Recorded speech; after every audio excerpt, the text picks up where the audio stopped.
The Book Cliffs rise above the desert floor of eastern Utah, stretching some 200 miles between the Wasatch Mountains and Colorado's DeBeck Canyon.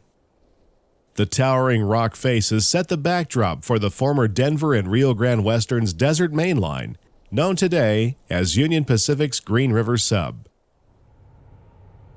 Running between Grand Junction, Colorado and Helper, Utah, this lesser-known route is often overlooked by rail fans, yet it offers great railroading action through some of the most incredible scenery you'll find anywhere.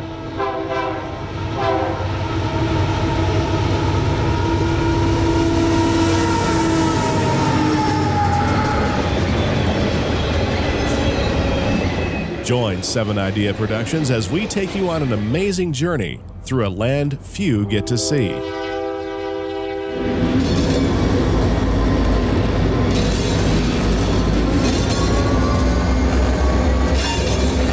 Hike into Ruby Canyon and catch Amtrak's California Zephyr running beneath giant sandstone cliffs.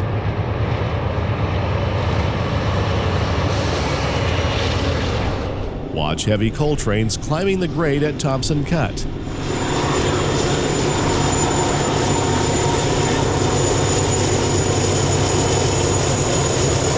The scenic highlight of the trip is our tour of the 37-mile Cane Creek branch near Moab, Utah, located between Arches and Canyonlands National Parks.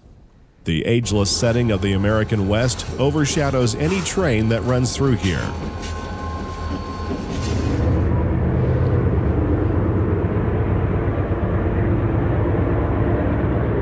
Union Pacific, BNSF, Amtrak, and even the Utah Railway make an appearance as we uncover one of the best-kept secret railfan locations in the West. Join us now as we travel across the Utah desert on Union Pacific's Green River Sub.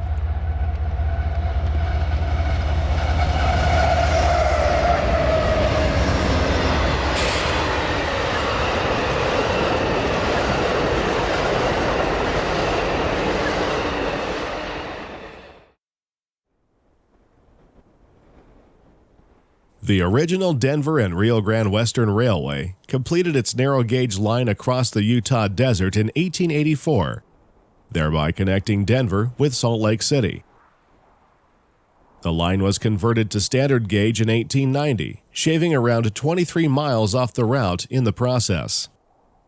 This is the alignment still used today by the UP. We will be traveling the subdivision from Grand Junction, Colorado to Helper, Utah. Upon leaving Grand Junction, the tracks head in a northwesterly direction through the Grand Valley as far as Mack, then turn west and enter Ruby Canyon, following the Colorado River to the Utah state line at a siding simply known as Utahline. At Westwater, trains begin their climb out of the canyon and across the eastern Utah desert over Thompson Hill, before dropping down to the town of Green River, the lowest point on the route and the namesake of the subdivision. The tracks curve again in a northwesterly direction at Sphinx and follow the base of the Book Cliffs over Vista Hill, Cedar Hill, and Mounds before dropping through Wellington Canyon and continuing on to Helper. 3 branch lines are still in use, and we will be visiting each one. The Cane Creek subdivision runs 37 miles south of Brendel to a potash mine along the Colorado River. This line is very scenic, and we will spend some extra time here. The 17-mile Sunnyside Branch runs east of Mounds to a landfill and sees a local dirt train 3 days a week, and the Castle Valley Industrial Lead, used by coal trains loading at nearby Savage Coal. There's lots to see, so let's get started now. Our rail journey through the Utah desert begins at Grand Junction, situated in western Colorado's Grand Valley, guarded by the Book Cliffs to the north and the breathtaking Colorado National Monument to the west. Grand Junction was formed at the meeting of the Colorado and Gunnison Rivers. The former Denver and Rio Grande Western Yard now displays a Union Pacific Herald and marks the division point between the Glenwood Springs Sub to the east and the Green River Sub to the west. The line sees mainly coal trains going to and from mines in western Colorado, plus mixed manifest trains running between Denver and Salt Lake City. At control point RG449, a pair of BNSF light engines enter the main at Grand Junction and head east to power a local. BNSF has crew offices located near the overpass and change crews at this location.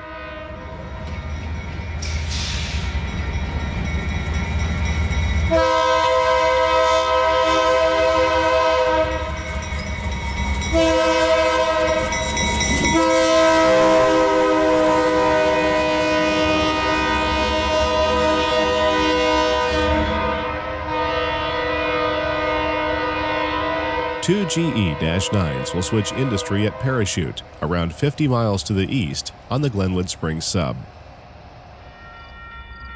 A short time later, a pair of Jeeps lead a UP local out of the yard. This train will be servicing customers in the Grand Valley between Fruita and Mack. UP 1510 was originally built for the Baltimore and Ohio in 1969 and was numbered the B&O 3709. It also has a coat of Southern Pacific's scarlet and gray under the armor yellow exterior. The second unit, UP 1344, is of Rio Grande heritage.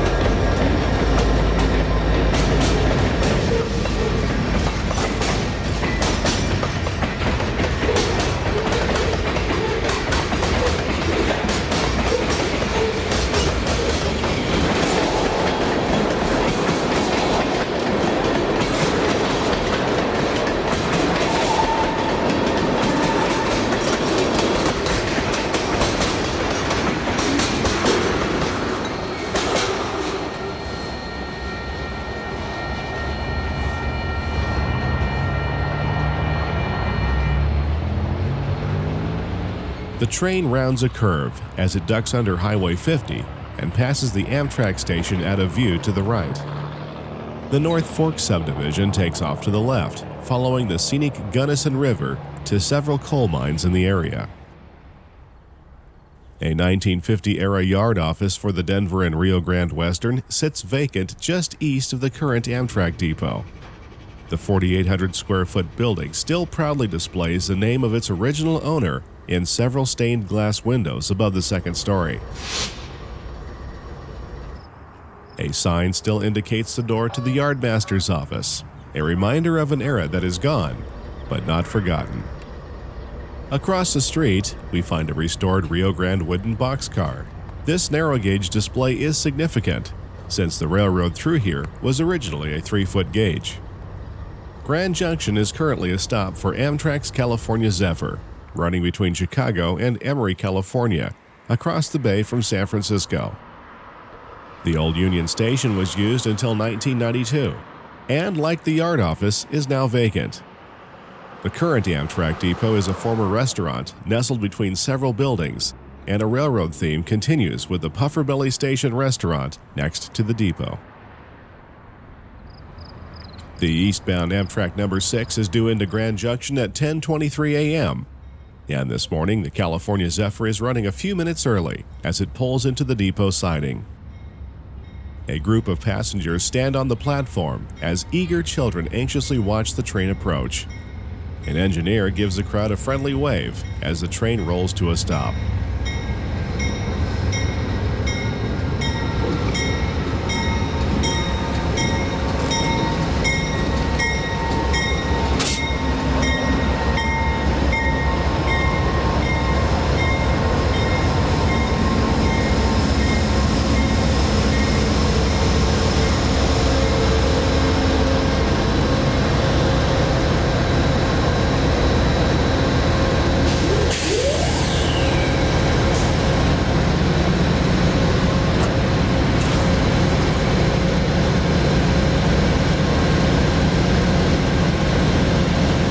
While people are busy about the platform, a crew change is taking place.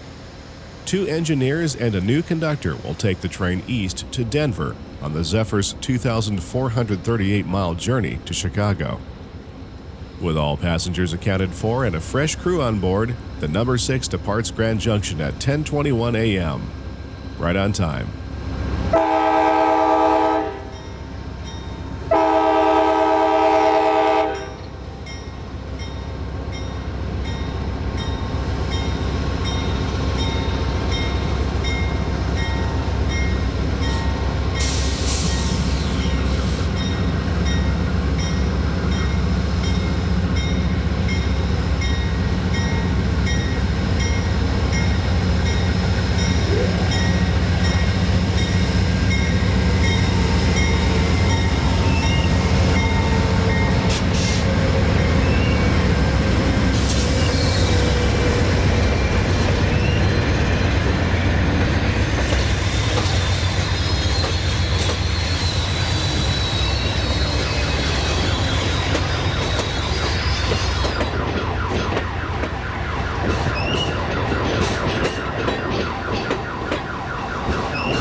On a different morning, we see the UP 1510 again, this time on the point of the Potash Local.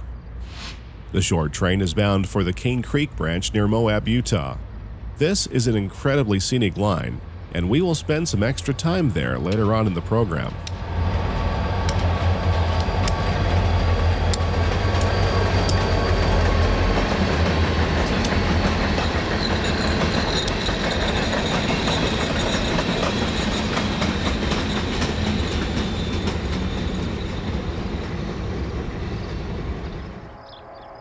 After departing Grand Junction, trains head in a northwesterly direction through the Grand Valley. Track speed is between 70 and 79 for passengers and 60 for freight over mostly level tangent track.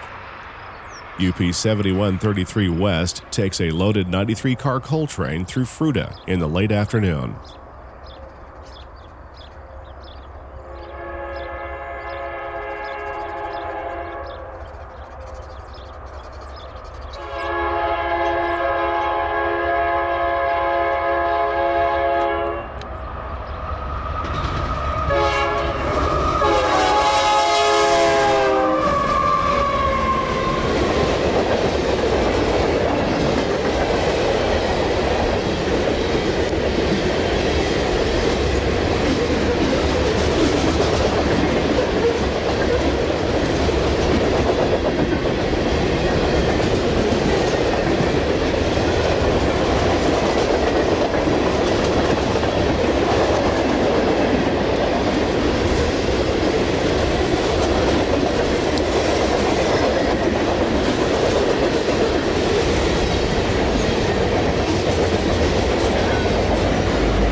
The golden hour is upon us as the train continues to Mack. Tonight, this crew will take the UP 7133 across the Utah desert before tying up at Helper, nearly 165 miles away. At Mack, the Green River sub turns west, following the course of Salt Creek deep into Ruby Canyon, where it will meet the Colorado River. UP 8733 East leads 92 empty coal hoppers out of the canyon just after sunset.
The train passes under both east and westbound lanes of Interstate 70 and approaches Mack near milepost 470.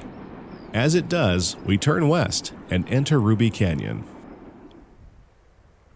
One look at the red sandstone cliffs, and there is no doubt how Ruby Canyon got its name. Approximately 25 miles in length, Ruby Canyon follows the Colorado River west into Utah. This remote scenic area is only accessed by the river and the railroad, so very few rail fans get to see the images we are about to show you. During our visit to the canyon, we were greeted with plenty of sunshine and temperatures in the upper 80s. Local vegetation added their own splash of color to the already vivid landscape. Rafters and kayakers come by the dozens to enjoy a leisurely time floating down the Colorado River. A classic searchlight signal stands guard over the west switch of Shale, milepost 478.5, as it has for decades. A distinct feature is the rounded cliff face, which forces the railroad close to the north bank of the Colorado River. From an overlook west of the siding, we hear an eastbound manifest approaching.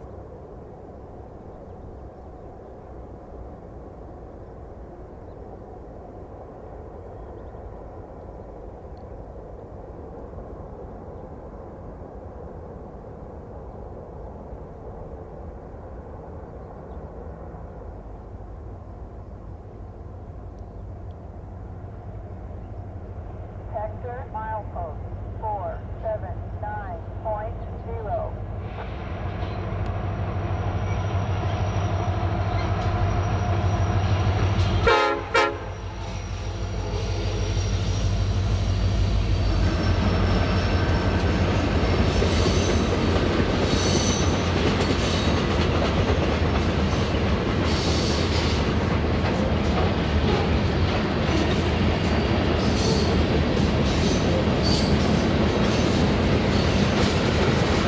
If you look carefully, you can see a red over yellow signal telling us the train is going into the siding at Shale.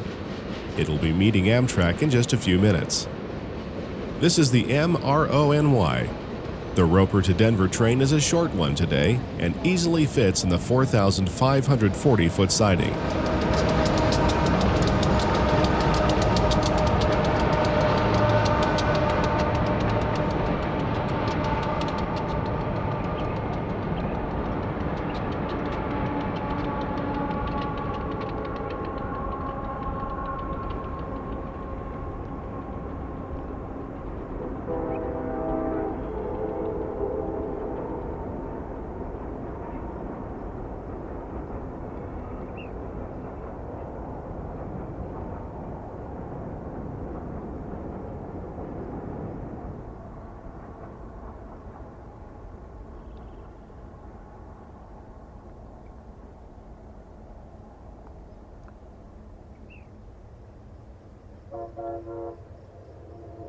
Within a few minutes, we hear Amtrak 5 approaching as the westbound California Zephyr follows the Colorado River, giving its passengers a grand look at Ruby Canyon.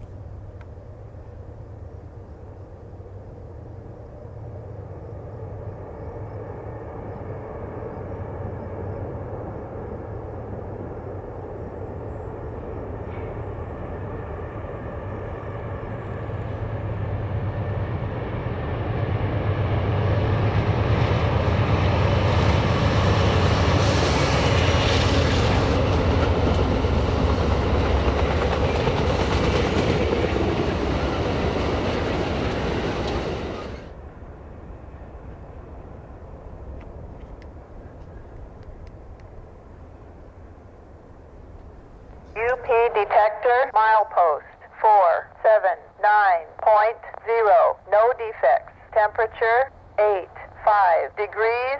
Detector out. After getting a good report from the defect detector, the number 5 disappears as the river leads the railroad into the evening shadows of the far canyon wall.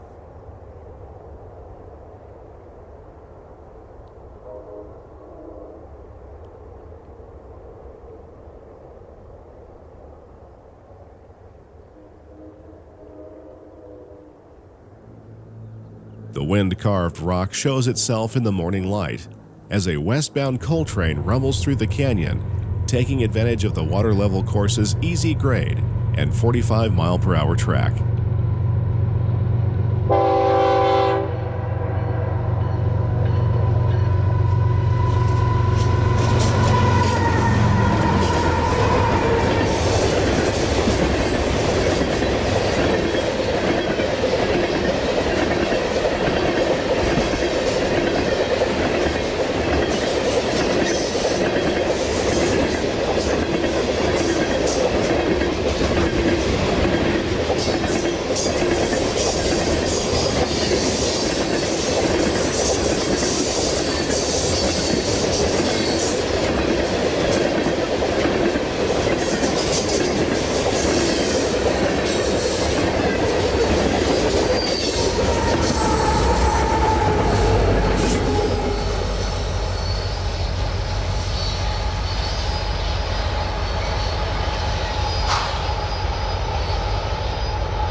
We continue west through Ruby Canyon between the sidings of Shale and Utahline. Every bend in the river opens up a new vista, and there always seems to be another bend. We hear another train approaching as UP 6839 West leads a Denver to Salt Lake City manifest beneath the red walls of the canyon.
We are now in the extreme western portion of Colorado.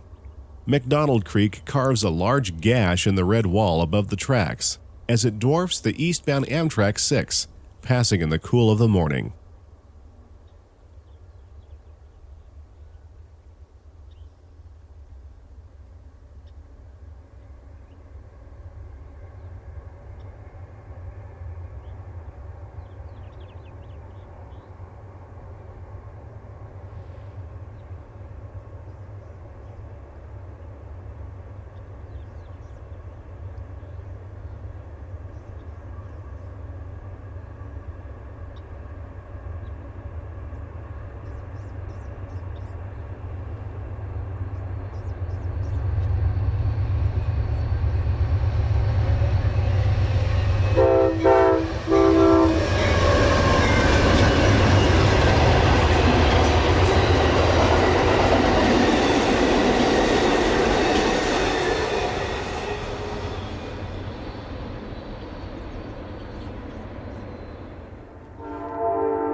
Climbing part way into the mouth of McDonald Creek Canyon, we take in the rugged beauty of our surroundings.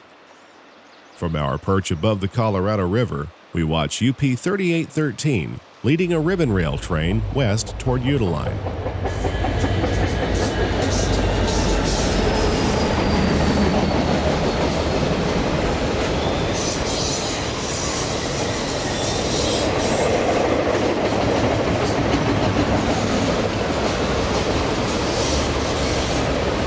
Here you can see how the quarter-mile sections of steel rail easily bend around the curve. The elasticity of the rail helps it stand up to the constant pounding of heavy trains. Contrast that to early rail, which was made out of iron. Its rigid nature gave it a greater tendency to break.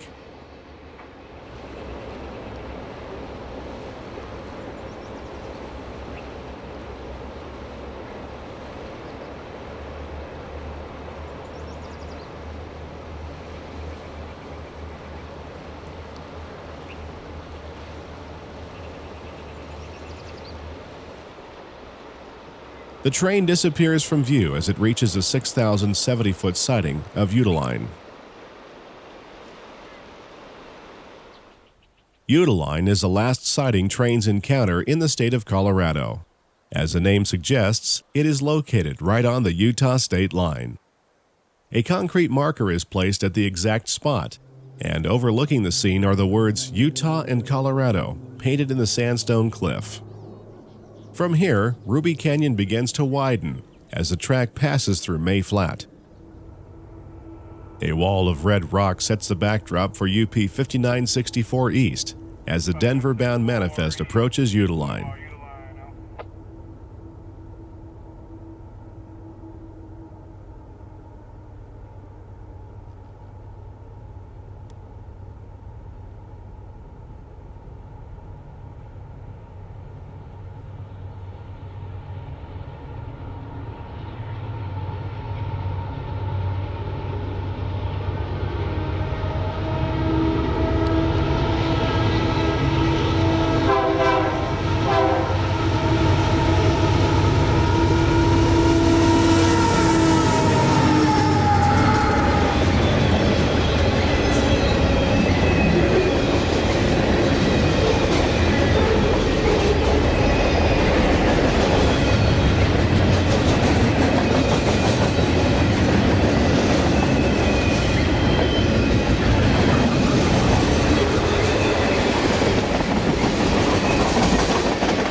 With the first half of the train in the state of Colorado, a former Southern Pacific AC 4400 shoves the rear of the train toward Utahline.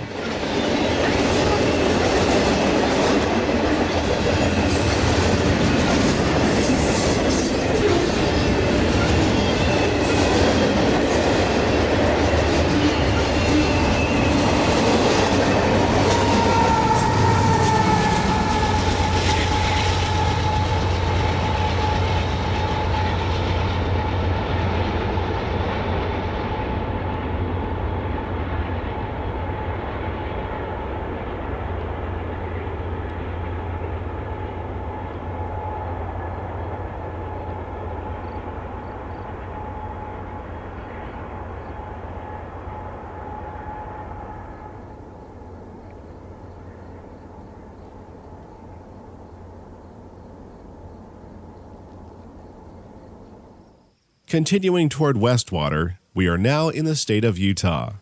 A sense of solitude settles in, filling the surroundings at May Flat. Aside from the occasional passing train, this is a quiet place, seemingly disconnected from time. The railroad and the Colorado River go their separate ways, although the Cane Creek branch rendezvous again with the scenic waterway near Moab. Westwater marks the western end of Ruby Canyon. Amtrak 6 highballs past the 9,890-foot siding as the train heads for Grand Junction.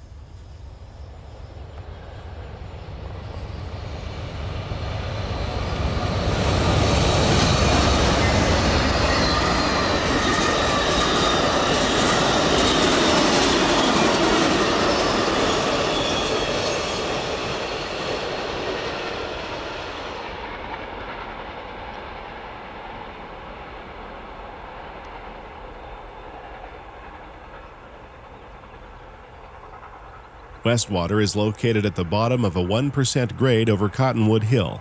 It is here the railroad begins to make the transition from Canyonlands to desert. An eastbound BNSF manifest descends the grade as it approaches Westwater near milepost 489.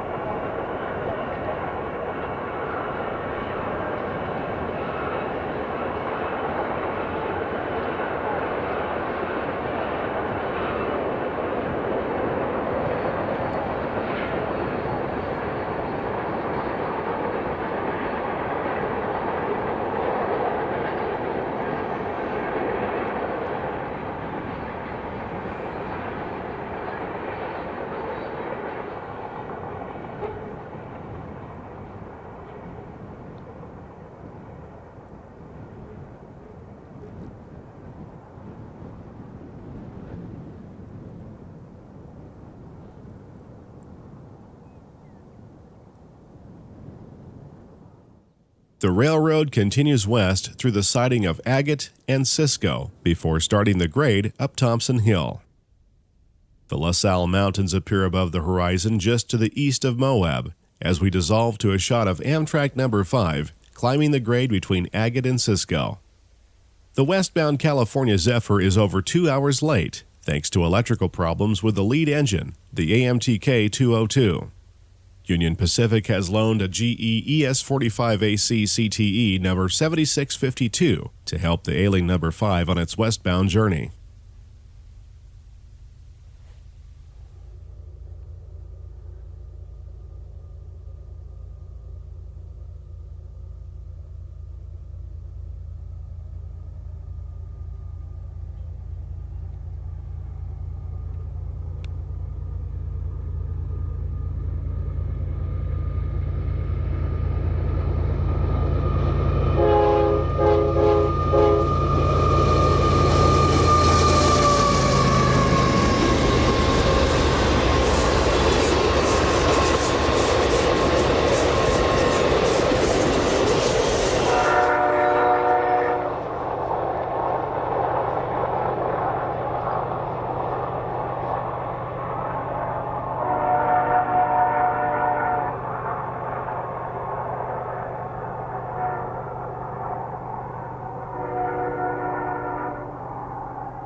The train continues up grade and rolls over the east switch of Cisco, a 6,890-foot siding.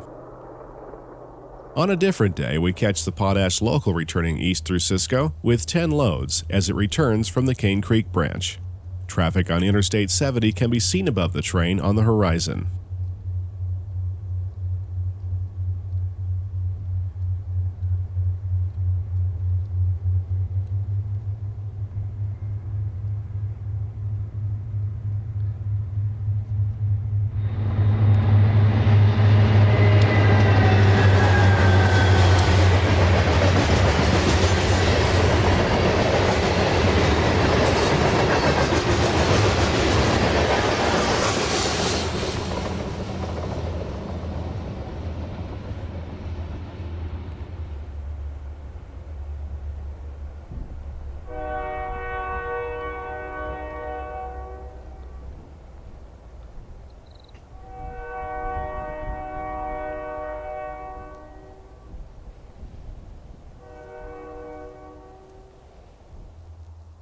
Moving west between Cisco and White House, the grade again increases to around 1%. Our Potash Local is seen on its westbound move as it approaches a rural grade crossing. The GP40's pair of 16-cylinder 645E3 diesels make a pleasant sound on the uphill run.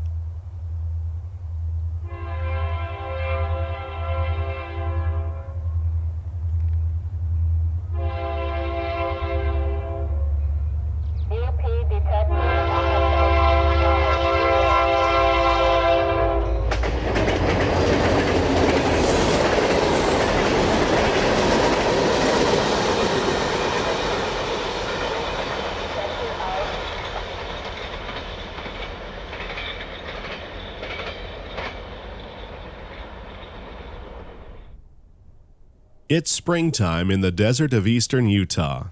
Wild daisies and sparse vegetation cover the ground near the base of the Book Cliffs, which stretch some 200 miles from Helper, Utah, to Debec Canyon, Colorado. The railroad will skirt the base of these cliffs until it reaches the mouth of the Price River Canyon and the climb over Soldier Summit. UP 8409 East leads the now empty ribbon rail train we first saw in Ruby Canyon between switches at Elba near milepost 515.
As trains roll through the expanse of the Utah desert, they cross the setting of the real American West. When the rails were first laid here in the late 19th century, the West was still young.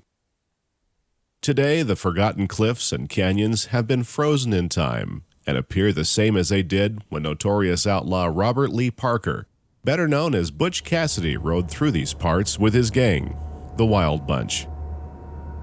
Where other parts of America have grown and changed over the years, this place has remained, creating a dramatic and timeless setting for trains to run through. The Potash Local passes the interesting shapes of mud mounds and the Book Cliffs as it works up grade between Sagers and Thompson.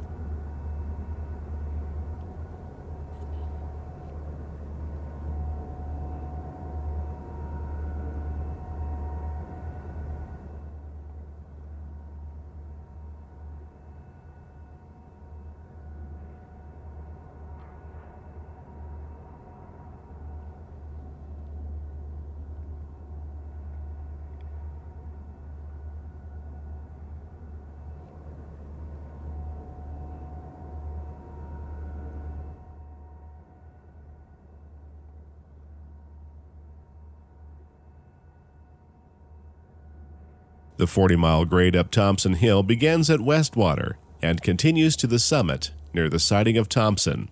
The ruling grade is 1.1%. BNSF 6565 East leads a 100-car Provo to Denver manifest train down the grade near Thompson Cut.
A 1% grade may not be much compared with the mountain grades found on nearby Soldier Summit, but it is enough to make an 83-car loaded coal train put on a good show as it climbs through Thompson Cut.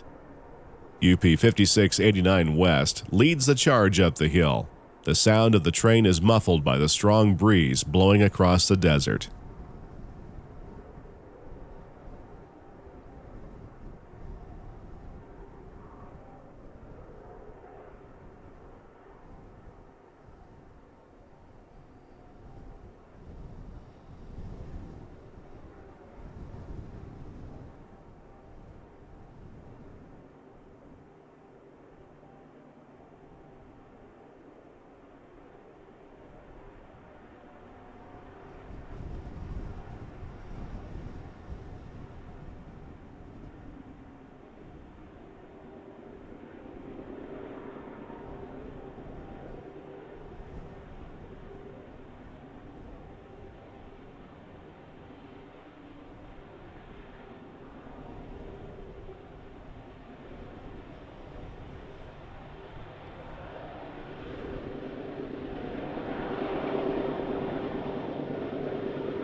The train has made it through Thompson Cut and soon will begin a 26-mile downhill run to Green River.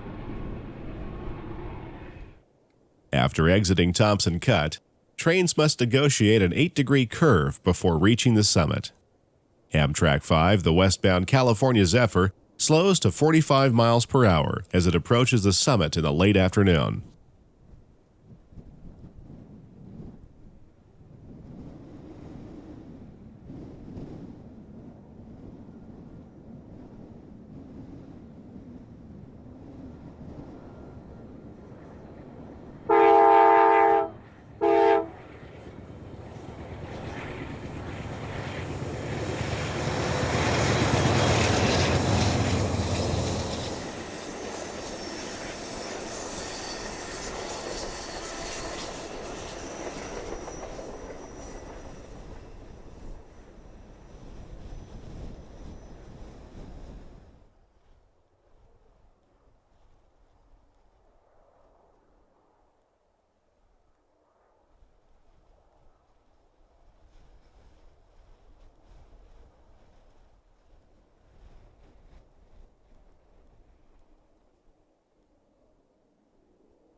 The icy Book Cliffs rise above the old hamlet of Thompson Springs, illuminated by the cool winter sun. The town began life in the 1880s as a station stop on the D&RGW. Nearby coal mines and cattle ranches benefited the town in the early 20th century. Passenger trains no longer stop at Thompson, and the town was bypassed in the 1970s when nearby I-70 was completed. Empty motels line the quiet street that once was a bustling Highway 6. A few times a day, the quiet is interrupted by passing trains. This morning, UP 7917 is in charge of the Potash Local and has taken the siding at Thompson to pick up some additional covered hoppers before heading down the Cane Creek Branch.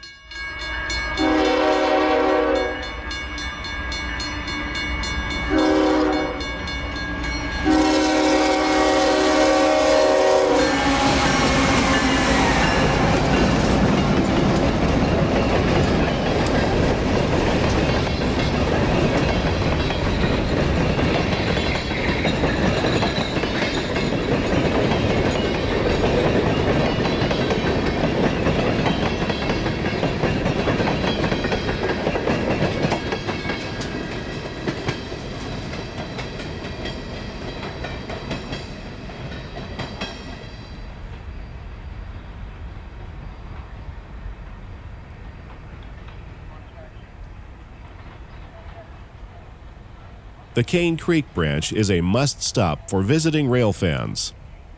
Located between Arches National Park and Canyonlands National Park, the railroad traverses a landscape that looks to be right out of a classic John Ford Western. Rugged high mesas and deep canyons carved out of Utah's red sandstone create a scene that dwarfs any train passing by. Let's take some time and explore this amazing branch line. The Cane Creek Branch joins the Green River Sub at Brendel, milepost 533.3. The Potash Local currently runs on Sundays, departing Grand Junction around 9 a.m. On weekdays, one might catch a contaminated dirt train working between Brendel and MK near the east portal of Bootlegger Tunnel. The train hauls radioactive tailings from a site of a uranium mill near Moab, which was closed in 1984. The tailings are being buried in a safe location deep inside the Book Cliffs and away from the Colorado River. UP 7902 leads the empty dirt train onto the Cane Creek Branch in the late afternoon.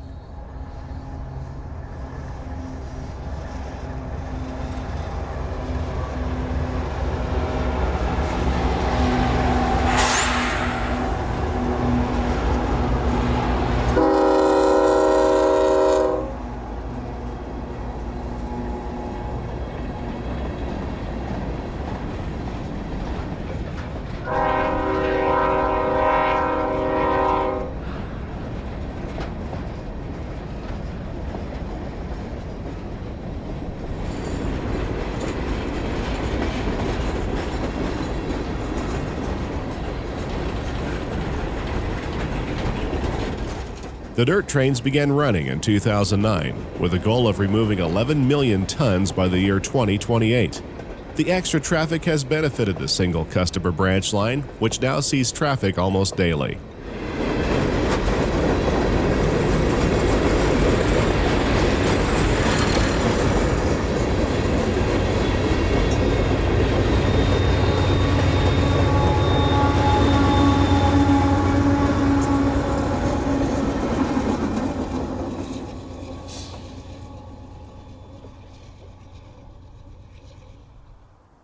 After leaving Brendel, trains travel through Crescent Flat, then climb a short 1.1% grade to Hilltop.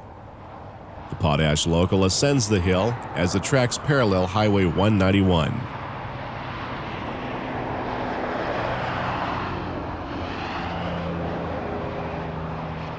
The Denver and Rio Grande Western completed the Cane Creek Branch in 1964 to serve a potash plant at the end of track. The 37.4-mile line drops nearly 1,000 feet in elevation as it descends into the Colorado River Canyon.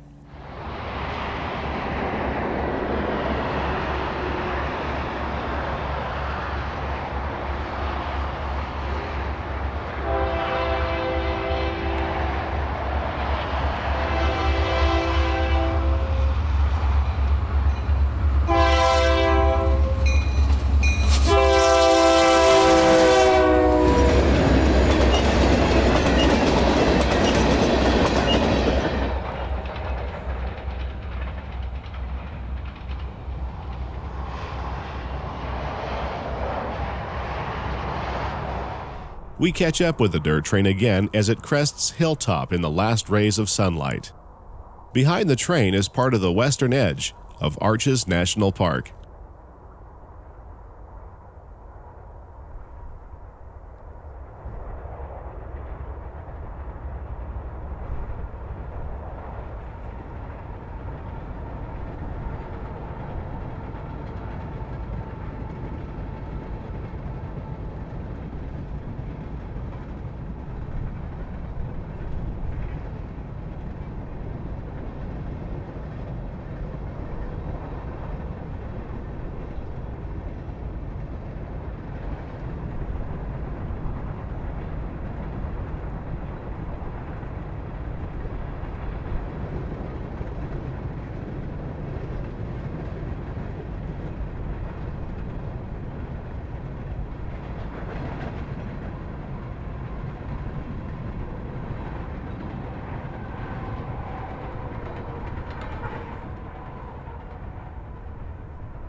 The La Salle Mountains rise above the train as it continues downgrade through Klondike Flat.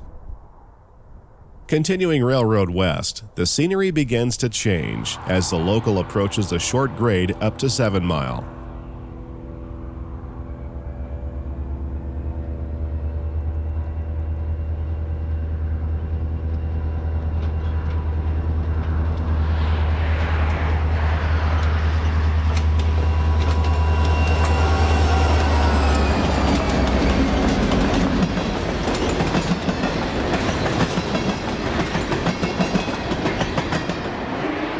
Seven Mile is a short siding and spur track located at milepost 21.3. Red clay and sandstone cliffs begin to dominate the landscape as UP 7917 blows for a crossing at the mouth of 7 Mile Canyon.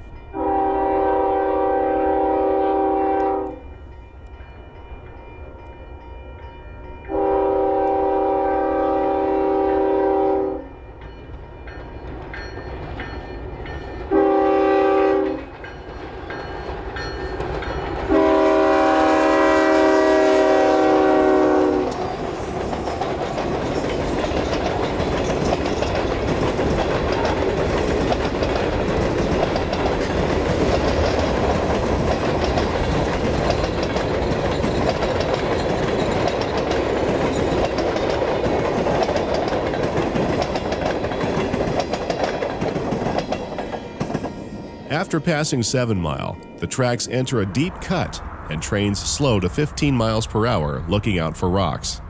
The 7917 exits the cut at milepost 24 with its 22-car train.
dusting of snow from the previous night highlights the texture of the red rock above the train as it begins the long descent to the Colorado River.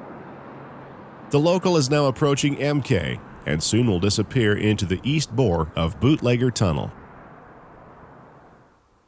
We again meet the Colorado River at the base of Poison Spider Mesa. The 1,450-mile-long waterway winds through 7 U.S. and 2 Mexican states before emptying into the Gulf of California.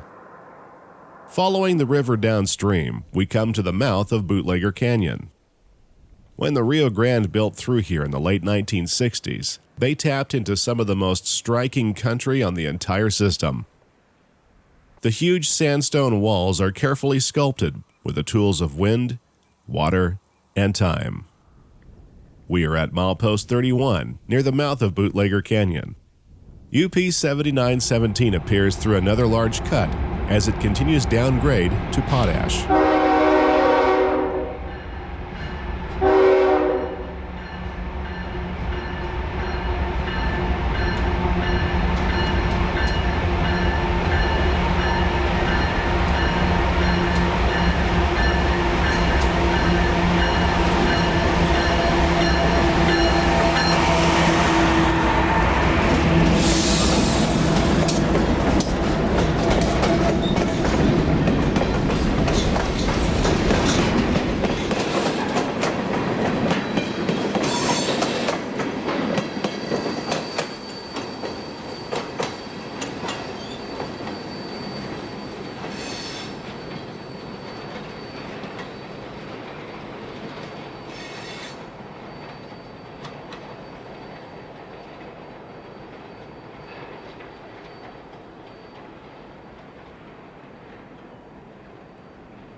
On a different day, we caught UP 1510 with a shorter local as it passes beneath the red cliffs of the Colorado River Canyon.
The potash mine is located along the northwest bank of the Colorado River, around 20 miles west of Moab.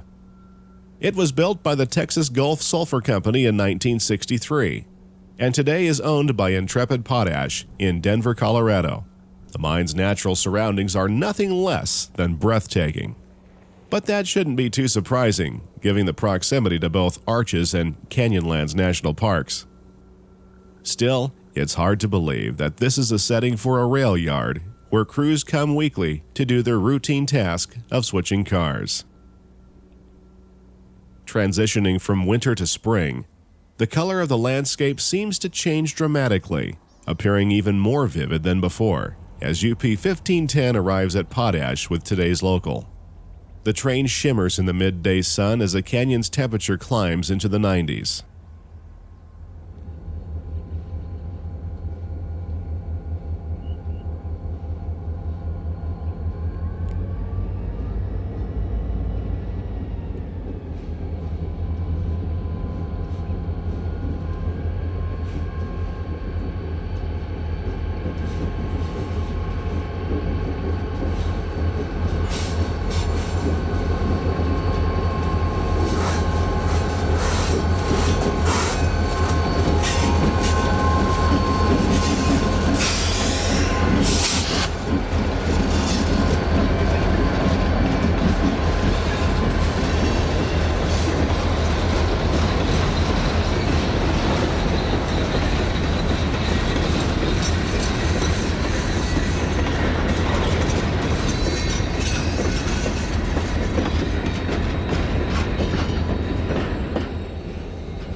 The Intrepid mine uses a combination of solution mining and solar evaporation to extract potash.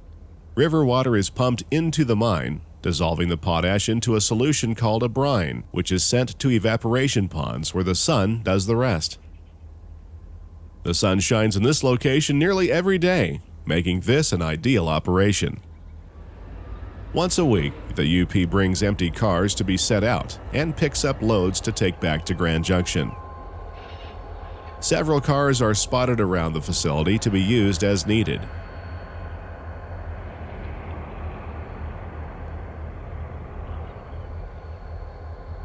In less than an hour, the local is ready to head back east.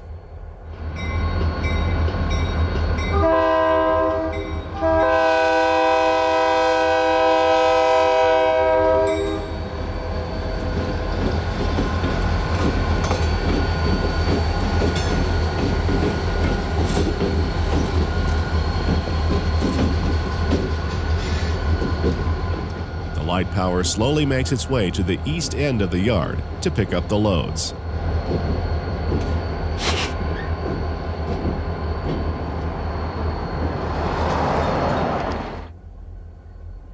The former Rio Grande unit, number 1344, is now the leader as the power is switched to the siding to pick up the cars.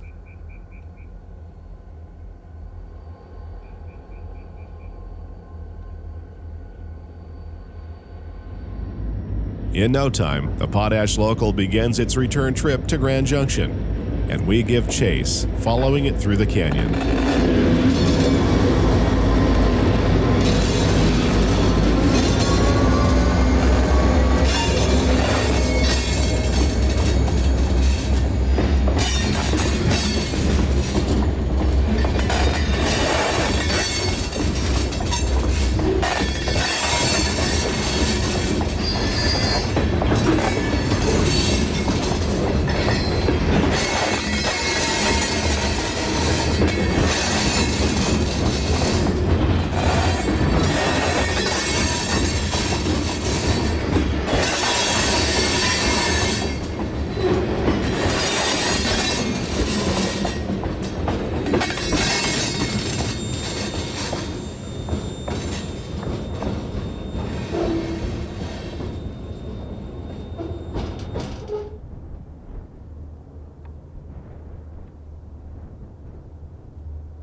The train enters Bootlegger Canyon as it heads up the 1.2% grade.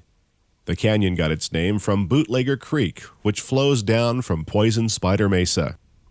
Hiking into the canyon, the west bore of Bootlegger Tunnel comes into view, boring 7,061 feet through the heart of Poison Spider Mesa. Officially named Moab Tunnel, it is the longest railroad tunnel in the state of Utah. Hiking up nearby Rainbow Ridge, one gets a different perspective of the area as we look over the canyon from another nearby geological feature known as the Corona Arch. The 105 by 140 foot opening is located on the slick rock bench above Bootlegger Canyon.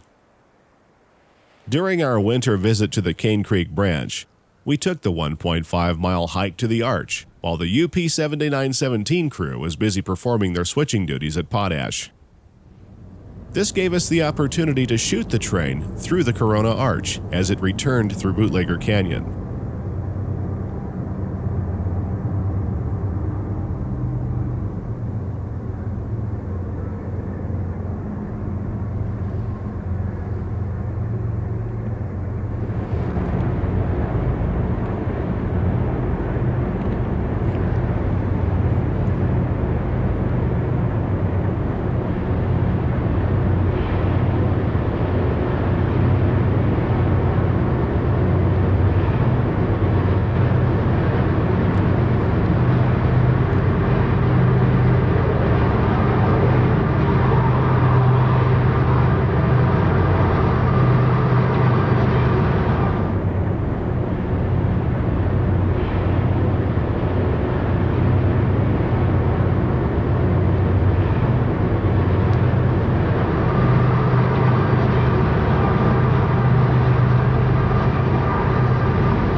The train disappears below us as it tunnels back through Poison Spider Mesa. We pick up the UP 1344 again during our springtime visit and follow the train back east from 7 Mile to Brendel.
Returning to the main line, we again see the ailing Amtrak number 5 with the UP 7652 on the point.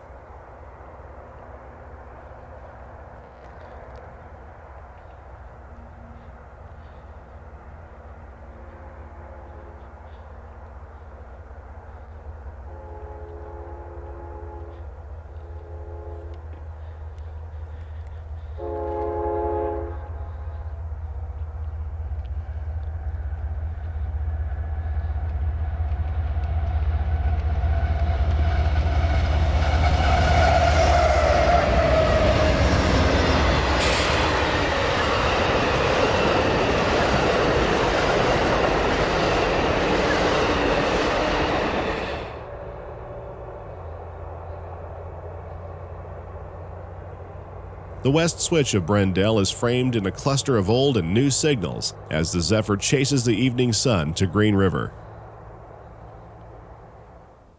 Nestled near the base of the Book Cliffs is Floy, the next sighting to the west. The winter sun prepares to set in the western sky as a high green shows brightly at control point RG 541. BNSF 7904 makes an evening sprint across the desert on its eastward run between Provo and Denver.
The beauty and stillness of the desert stand in stark contrast to the day-to-day hustle most of us are accustomed to. Maybe that is why the Rio Grande named this place Solitude. From our location near milepost 545, we can make out the headlight of an approaching eastbound BNSF as it rounds a curve near Sphinx, west of Green River, over 15 miles away. 30 minutes later, BNSF 6474 East leads the 57-car Provo to Denver manifest through Solitude.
The train passes large mud mounds as it continues east between Solitude and Floy. Appearing like small hills, the mud mounds populate the base of the Book Cliffs, forming a wasteland where very little vegetation grows. In the summer months, thunderstorms form over the desert, and sudden downpours can cause flash floods in the numerous canyons. A dusty, dry wash like this can become a raging torrent in a matter of minutes.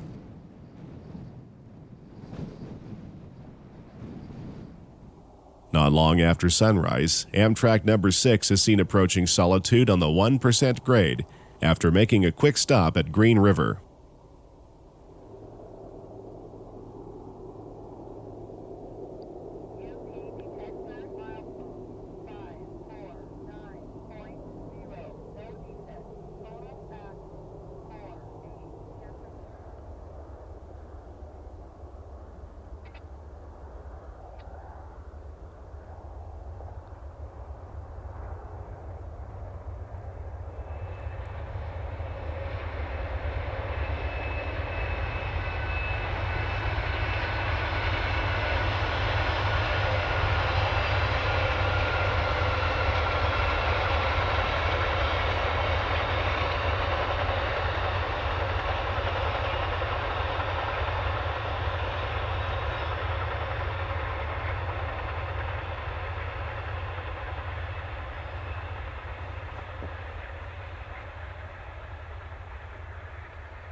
Traffic on the desert line has diminished since the days of the Rio Grande.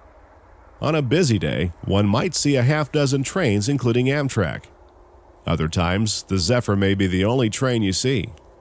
That's how it was on this particular day in February. We watched Amtrak 6 disappear around a curve and enjoyed a quiet day at Solitude. The sun came out briefly in the late afternoon, pouring its golden light across the Book Cliffs before dropping below the horizon. Just before dark, we heard Amtrak 5 approaching from the east.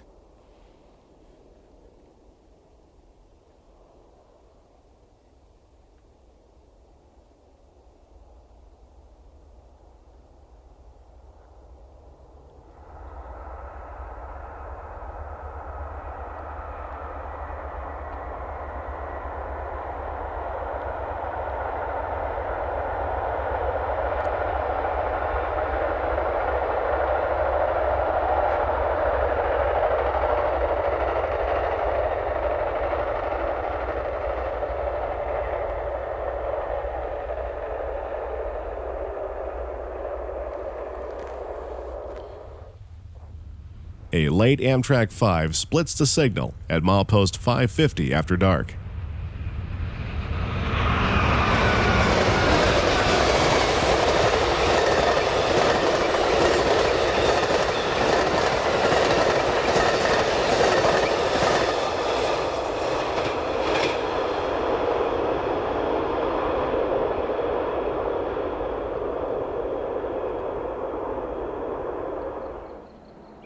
The town of Green River is named for the waterway which begins in the Wind River Mountains of Wyoming and flows 730 miles to meet the Colorado in Canyonlands National Park. A 3-span through truss bridge takes the railroad over the river and is the lowest point on the Rio Grande Desert route. The east switch of Green River is located just west of the bridge, and we set up here to catch Amtrak 5, taking the siding for a quick station stop.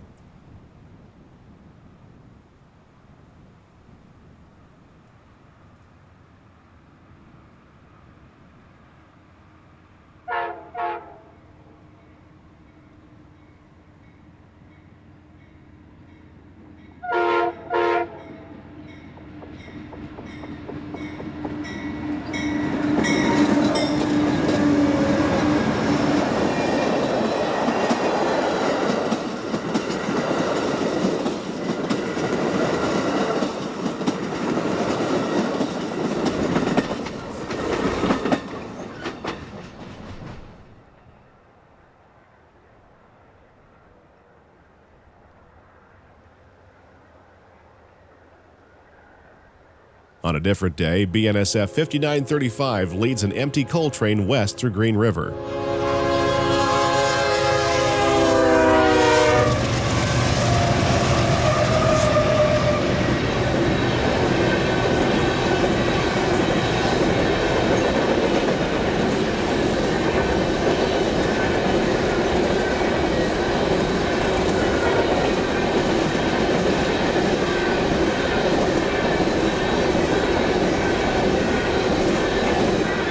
We caught this same train the next day, east of the Moffat Tunnel in Colorado, with loads from Savage Coal near Wellington, Utah.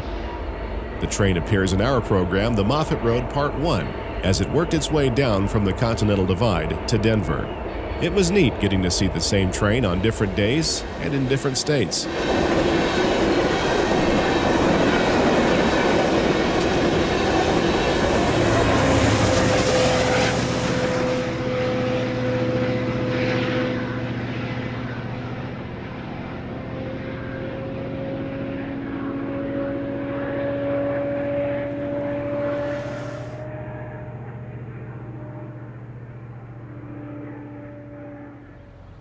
An old depot stands in Green River with a small Amtrak platform located at the east end. Amtrak 6 slows to a stop at the depot.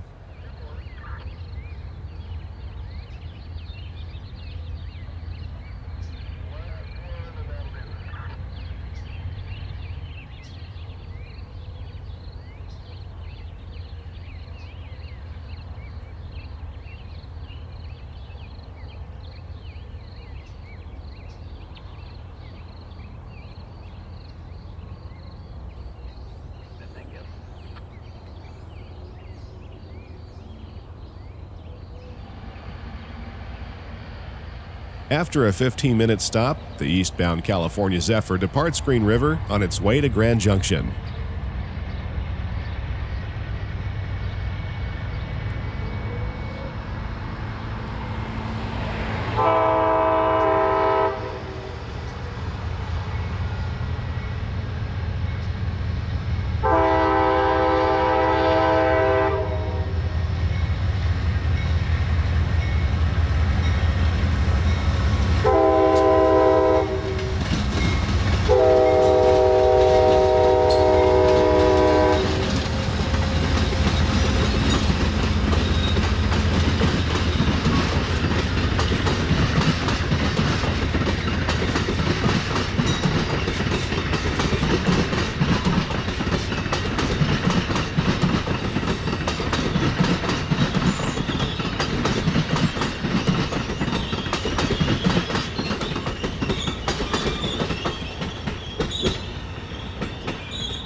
After departing Green River, the railroad turns in a northwesterly direction through Sphinx and Desert as it follows the Book Cliffs toward Helper, Utah. Desert was a location where the Golden Spike was driven when the original narrow gauge line was completed between Salt Lake City and Denver. Today, BNSF 6565 East passes the 6,020-foot siding as it races down the east side of Vista Hill.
At Vista, milepost 575, we catch UP 7287 West as it crests the grade.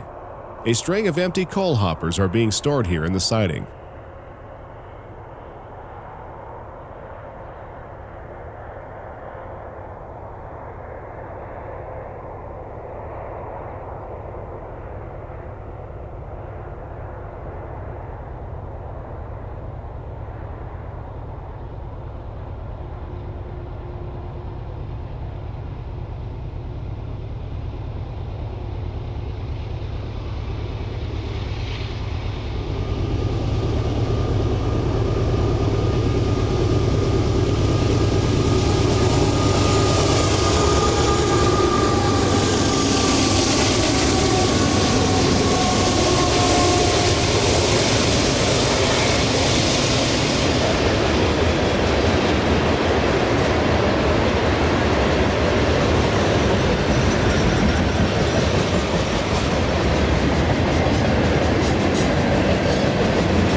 Trains climbing the west side of Vista Hill deal with a grade of around 0.9% between Woodside and Vista. UP 6079 East leads a 95-car MRONY up the grade on a hot afternoon in May.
Continuing west, trains pass through Woodside before starting up the 1% grade of Cedar Hill.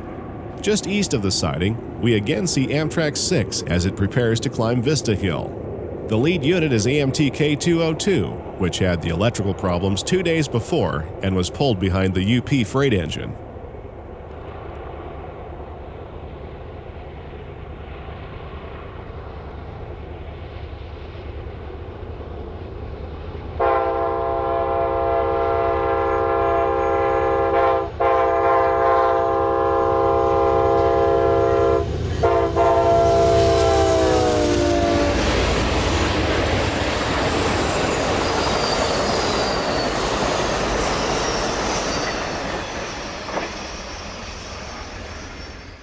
At the top of Cedar Hill, we can look back over country we have covered since leaving Green River.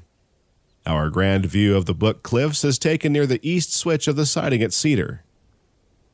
The signal goes green for an approaching coal train as UP 5689 West leads the heavy 83-car train up the 1% grade to the summit.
Milepost 592.2, no defect. Temperature 69 degrees. Detector out.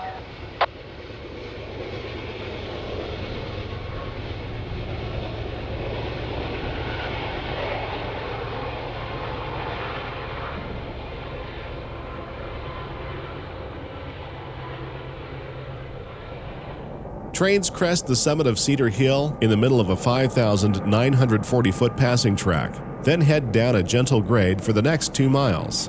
UP 7844 West leads a manifest through Cedar and a deep cut located at the west end of the siding.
A set of light power out of Helper head east to Mounds. They will be heading up the 17-mile Sunnyside Branch to pick up a unit train of empty hoppers from a landfill. As the engines pass the camera, they will slow to enter the siding at Mounds.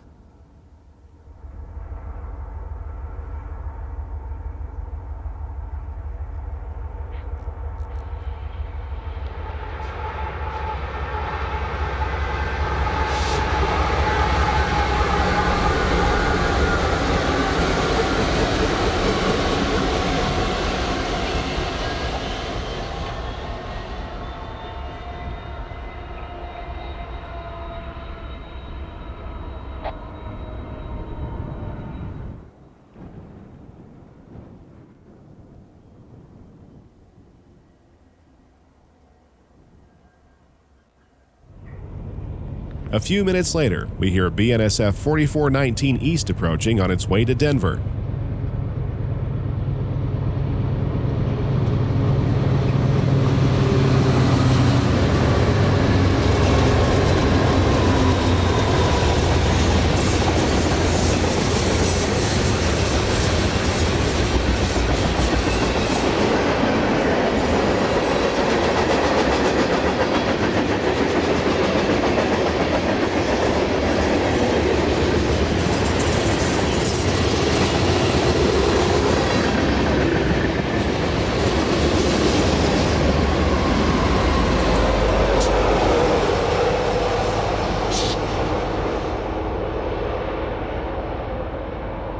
The Kansas City Southern 4041 brings up the rear of the train.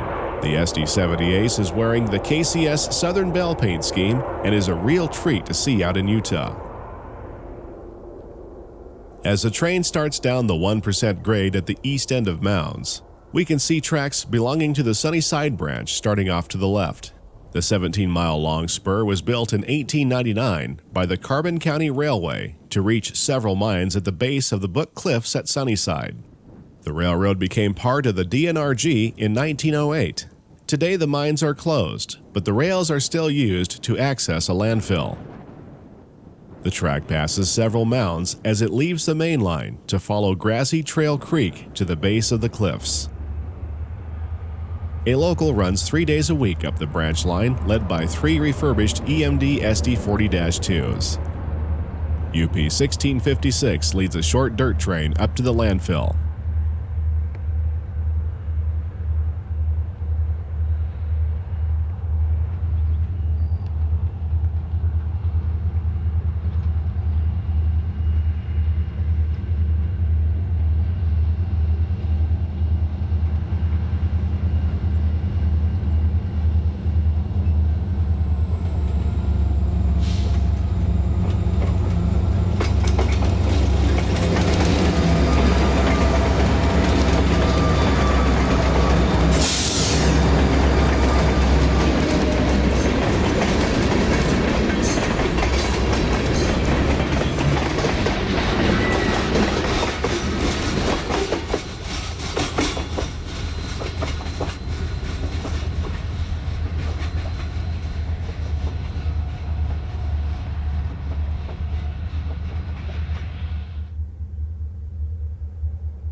The ECDC landfill is one of the largest in the U.S. Large haul trucks load dirt brought in by rail and speed about the facility.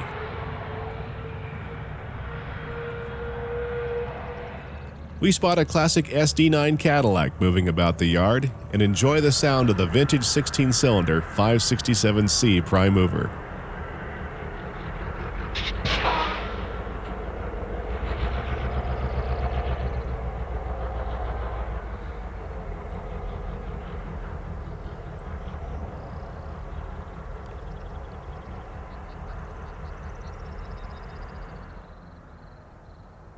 The most scenic portion of the Sunnyside Branch has to be the mud mounds at the west end.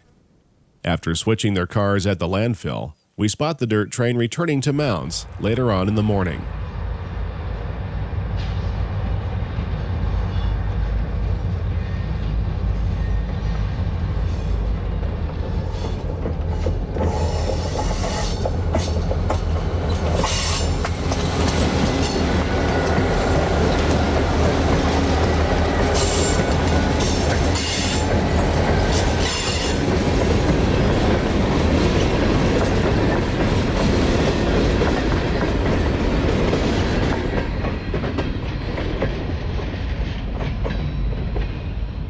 UP 5992 West slowly takes the siding at Mounds. The BNSF train we saw earlier met the UP at Grassy and informed the crew they had a car that was dragging steel bands on the ballast. As it turns out, a load of sheet metal had been improperly secured to the bulkhead flat car and had spilled out along the tracks between White House and Sagers. The crew carefully brought the train to Mounds slowly as to not lose the rest of the load and set the car out.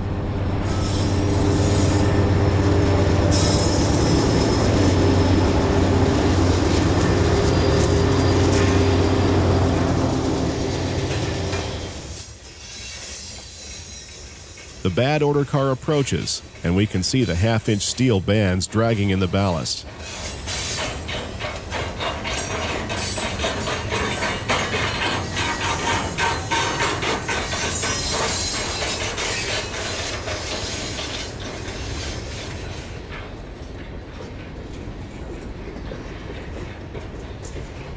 Returning to Elba, we find one of the places the sheet metal flew off the train. Situations like this remind us why it's a good idea to keep a safe distance when rail fanning.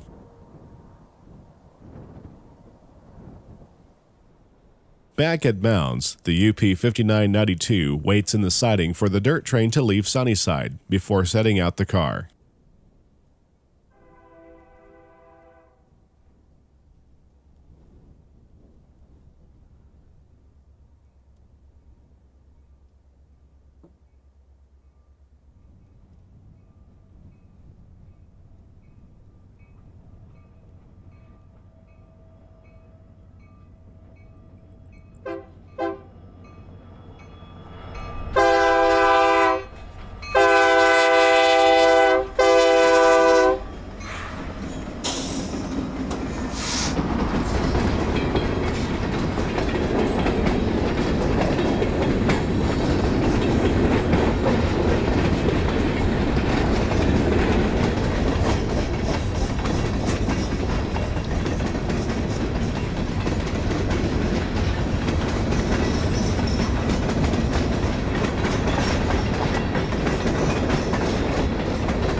After spotting the bad order car in a spur track, the UP 5992 is again on the move. This scene was shot while standing on the original 1882 narrow gauge alignment.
The next morning, we set up at Wash as UP 7287 West races out of Wellington Canyon with a 94-car manifest.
Near Wellington, a set of Utah Railway light engines head for the Castle Valley Industrial Lead. They will be assisting a westbound coal train which is right now loading at Savage Coal.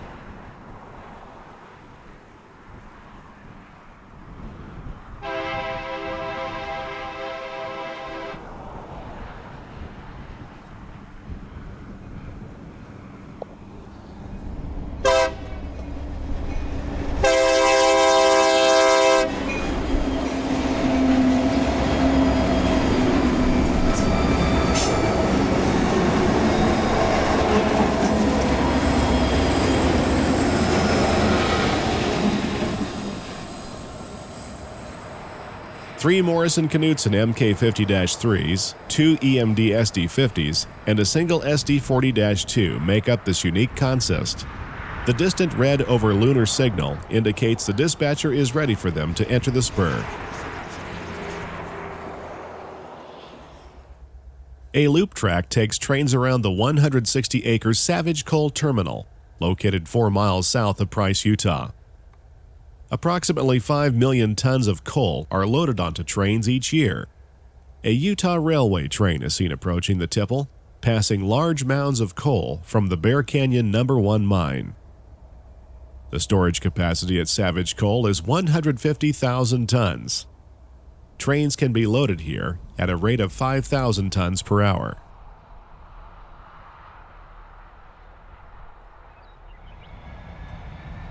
At Castle Valley, Utah Railway 5003 slowly pulls the first section of the freshly loaded coal train out onto the UP main.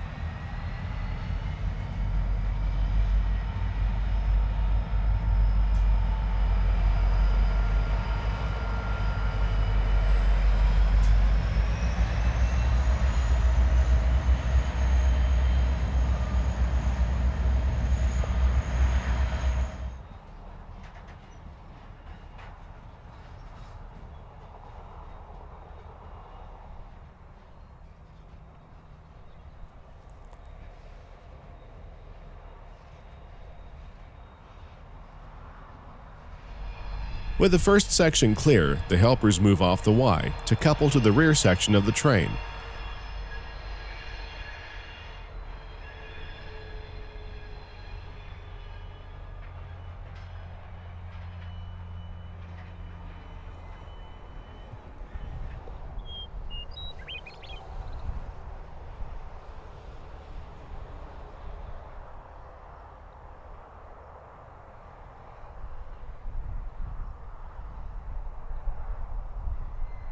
Then pull forward and couple to the rear of the first section, and as one train, they depart for Provo.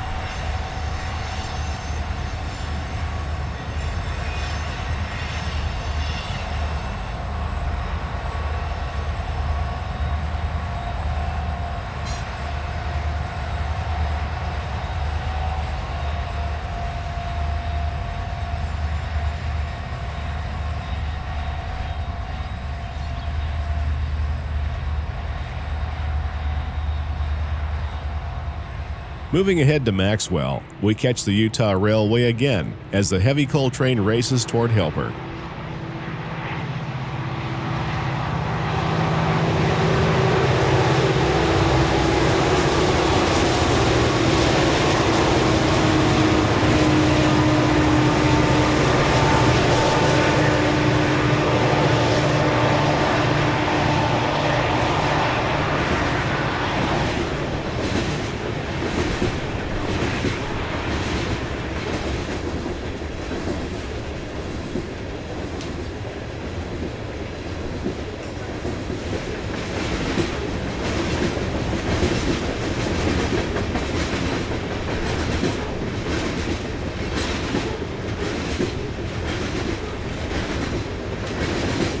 The 6 mid-train helpers provide an additional 21,000 horsepower to the train as it takes a run at the east side of the Wasatch Mountains.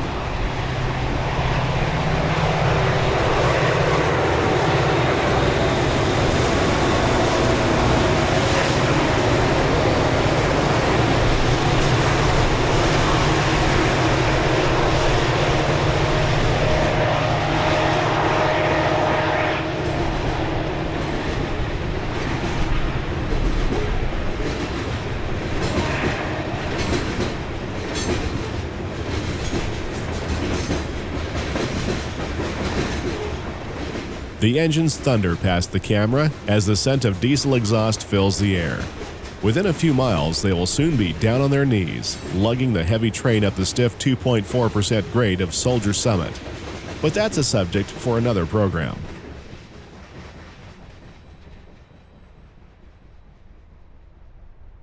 Power for the dirt train passes Maxwell as they return to Helper.